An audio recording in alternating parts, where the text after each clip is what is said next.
Hello, my name is Mrs. Hepton. I'm going to talk you through how to work on the poem Exposure by Wilfred Owen.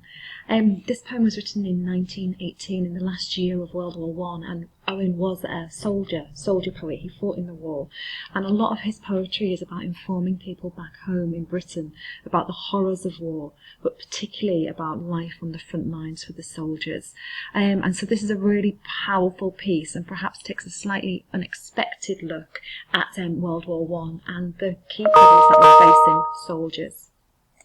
So the first thing that you need to do is to follow this YouTube link and listen to a reading of the poem. And it'd be great to have a copy of the poem in front of you whilst you do this, and listen to the words and listen to where he's emphasising, and look at the images that are being presented to you to get just a feel for what Wilfred Owen is hoping his readers back at home in safety in Britain will be feeling and experiencing. Once you have listened to it through, rejoin this presentation and then we'll take you on to the next step.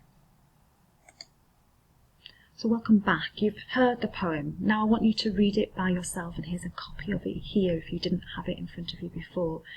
And again, think back to how you felt while you were listening to him read it. Think back to what you thought people at home might be feeling listening to this poem. And then, what are you feeling once you've read this?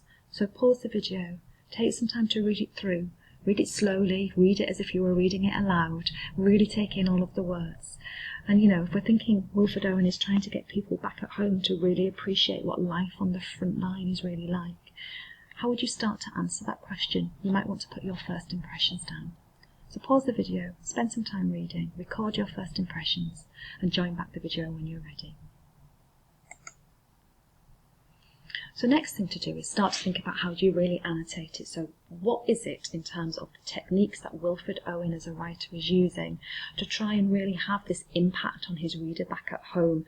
It's a really cleverly put together poem. And so pause the video, have your copy of the poem in front of you, then click on the web link here and you'll be able to listen to my voice again. Apologies for that, but I'll be actually annotating the poem live, and you can listen to my thought processes and be writing down similar things to me, so you've got a really full understanding of just how Owen has constructed this poem to create meaning. So now you've spent some time annotating the poem and listening to that video, we need to start to pull all of this together so you're making sense of your own understanding. So this is a task that should take about 12 minutes of your time, and there are 6 tasks to do to show this. Start off with your knowledge. Given everything you think this poem is about, what is the most important quotation for you? Why do you think you picked that one? What is it summing up about what Wilfred Owen is saying war is really like for these soldiers?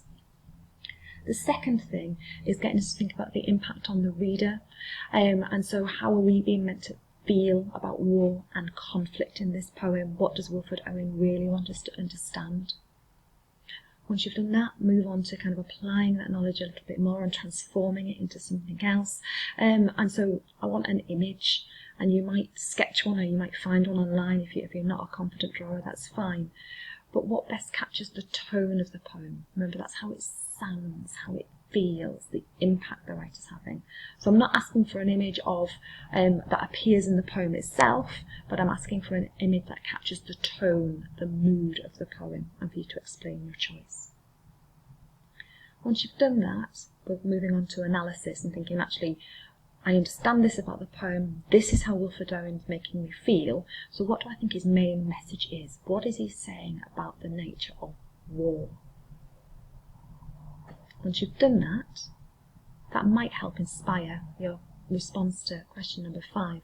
Wilfred Owen calls his poem Exposure, and I've talked in the video about how that's polysemic, it has multiple possible meanings. But if you could change the title of this poem and give it another title, but it still kind of informed the reader about the ideas or the mood or the feeling or the tone of this poem, what would that title be? And then finally, imagine you were telling somebody at home what this poem was about. I want you to summarise what you think Wilfred Owen is telling us about life in the trenches for soldiers. What is it that this poem is suggesting? Who is the biggest enemy? Is it the Germans? Is it something else? How much does he describe about that something else?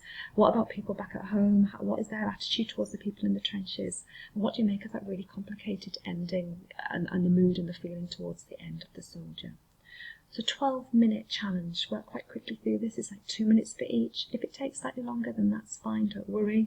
But pause the video, work through these 6 tasks to pull your understanding together and rejoin when you're ready.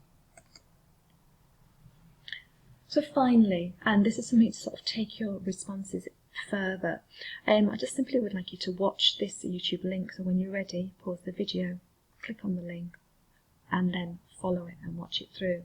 This is a student who was inspired to create kind of a movie trailer, as if Exposure was a film that we're going to be watching in the cinema, and this would be the trailer that they would go to promote it. But I think it's actually, whilst you see a lot of images of fighting, which we don't ever get in this poem, I think it's quite a moving response. So watch it through and be thinking about kind of what ideas and what emotions this person's tapping into in creating this movie trailer.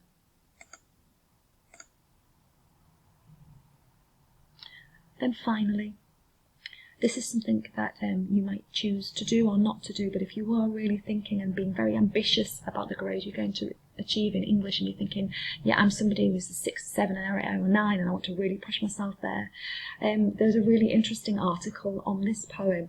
It's on this website here, so people who are kind of dedicated to the study of Wilfred Owen poems, these are real experts.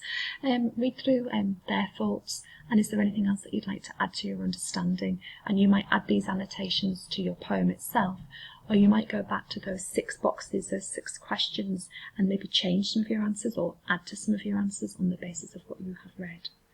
So very best of luck with this, work hard. It's a fabulously moving poem, and I think it's made even more so knowing that he died, Wilfred Owen, in 1918, a week before the war ended, and so I think it's a really fitting tribute that his words still live on with us now. Thank you.